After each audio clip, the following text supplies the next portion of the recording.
श्री गणेशाय नमः।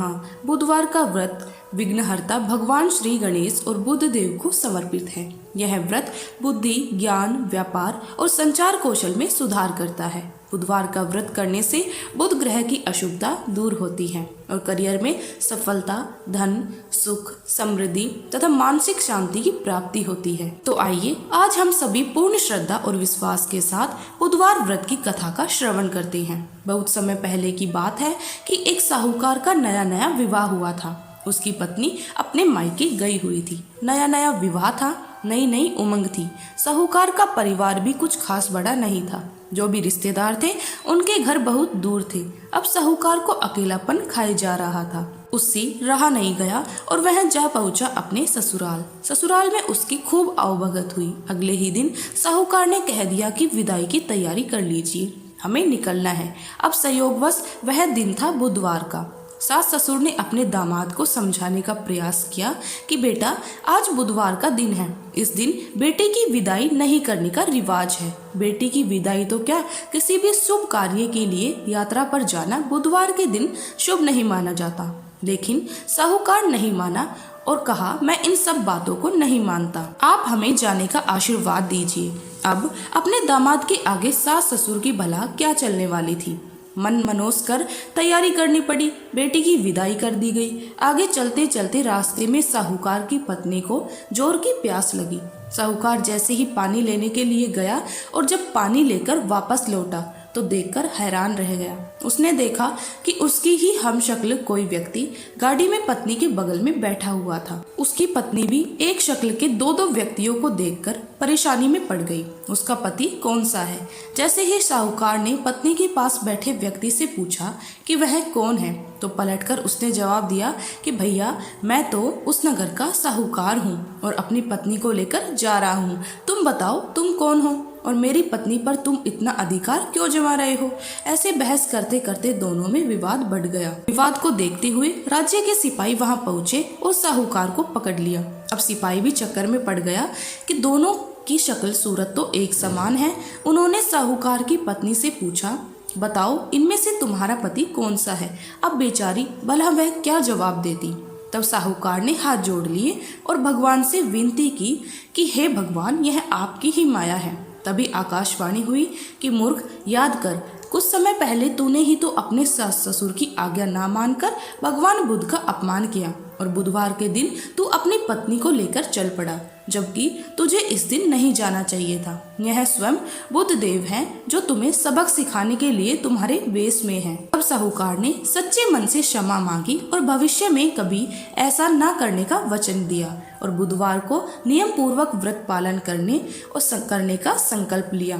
तब जाकर साहूकार के रूप में प्रकट हुए बुद्ध देवता अंतर्ध्याय हो गए और साहूकार अपनी पत्नी को लेकर घर जा सका। इस घटना के बाद साहूकार और उसकी पत्नी दोनों नियमित रूप से बुधवार का व्रत पालन करने लगे। मान्यता है कि जो भी व्यक्ति इस कथा को सुनता या कहता है, पढ़ता है, उसे बुधवार के दिन यात्रा करने पर कोई भी दोष नहीं लगता। समस्त सुखों की भी प्राप्ति होती है। बुध ग्रह की शांति और सर्व सुख के इच्छुक स्त्री पुरुष बुधवार के दिन इस व्रत को कर सकते हैं। ज्ञान, बुद्धि, कार्य, व्यापार आदि में उन्नति के लिए भी बुधवार का व्रत बहुत ही शुभ और फलदायी माना जाता है। आज के दिन बुध देवता के साथ साथ भगवान गणेश की भी पूजा का भी विधान है। यह थी बुधवार व्रत कथा। अब सुनिए गणेश भगवान की कहानी, क्योंकि गणेश भगवान की कहानी के बिना हर व्रत कथा अधूरी होती है।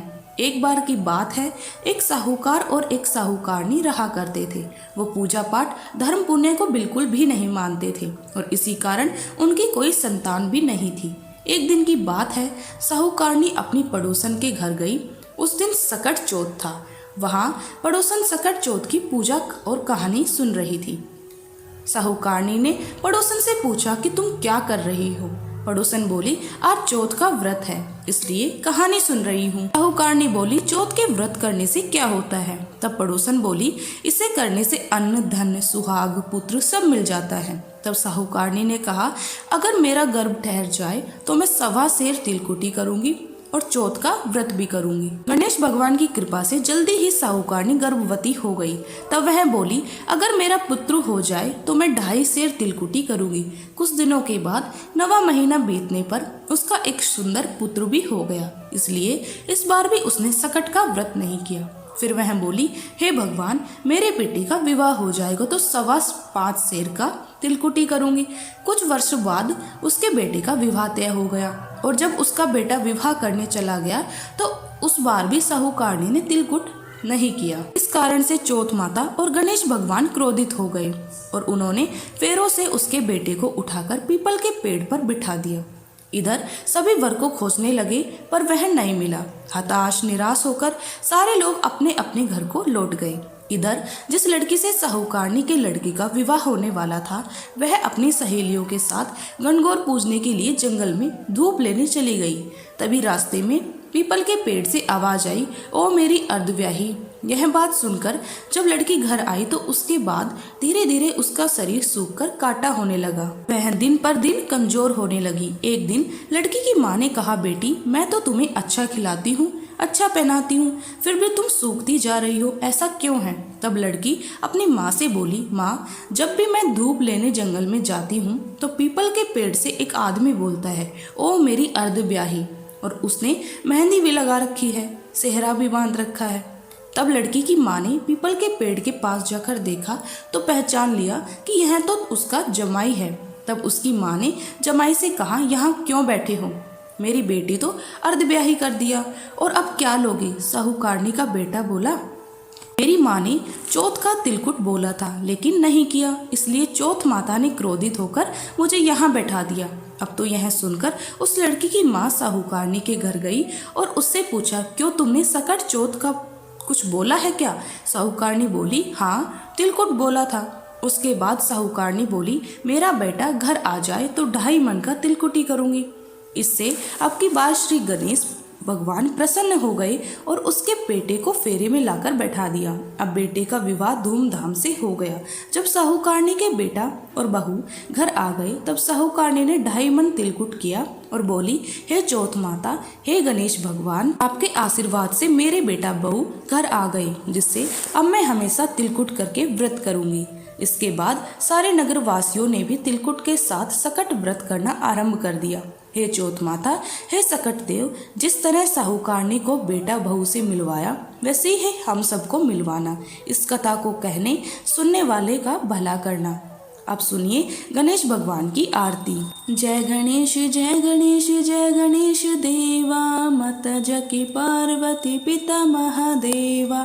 अंधन को आँख देत कोडिन को काया, बांझन को पुत्र देत निर्धन को माया। जय गणेश जय गणेश जय गणेश देवा, माता जकी पार्वती पिता महादेवा। सूर्य शाम शरण आए सफल की जय सेवा। जय गणेश जय गणेश जय गणेश देवा। दीन की लाज रखो शंभु सत्कारी, कामना को पूर्ण करो जाओ बलिहारी। जय गणेश जय गणेश जय गणेश देवा, माता जकी पार्वती पिता महादेवा। जय गणेश जय गणेश जय गणेश देवा, माता जकी पार्वती पिता महादेवा। जय हो गणेश भगवान की जय। आपके अपने चैनल श्री श्याम को जरूर सब्सक्राइब करें, कथा को अपने परिवार तक पहुंचाएं।